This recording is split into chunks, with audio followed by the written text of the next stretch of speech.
former European Union representative to Palestine. Welcome to our live coverage. How would you assess the current situation and the European reaction to the situation? Thank you, Mr. Ram. Let me first put this into perspective, both as a human being, but also as a former diplomat. My heart goes out to all those innocent civilians and their families who were killed first on Saturday by militant groups from the Gaza Strip and ever since the strike started in Gaza, creating terrible, terrible suffering amongst the civilians.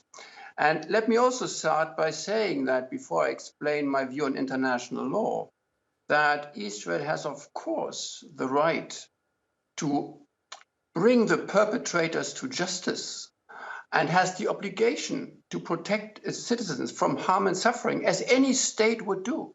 However, that has to be done within the confinements and limits of international law. Do you feel as if this is a war crime to react to a war crime? I would say both Hamas and the militant groups and Israel as the occupying power, also in Gaza, are entirely bound by international law when conducting armed hostilities or waging war. Both are bound by it, and there is a numerous package of international conventions on that, which Israel has signed up to, and which is also customary law. Let me just explain to our audience that under international military law, the three principles of distinction between military and civilian targets, of proportionality to ensure that damage and suffering to civilians done in the wake and in the context of military strikes is being closely monitored, and the precaution to ensure the least minimum amount of damage and suffering to civilians, that these three principles do not seem to have been observed in the conduct ever since Israel struck back. And that's important to underline. Israel is a democracy. Israel has signed up to international conventions. Israel cannot lower itself to the standards or the practices terrorist organizations seem to have followed when brutally attacking and massacring civilians last Saturday. Who gets to, my question, and we don't have much time, and I apologize if I'm going to rush you here. Who gets to enforce the Geneva Conventions right now? Because it seems to be open season.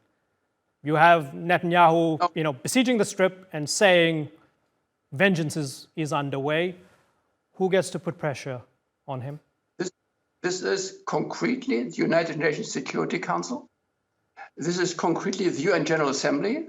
This is concretely the International Court of Justice, by the way, and also the International Criminal Court of Justice, to which, by the way, Israel is not party to.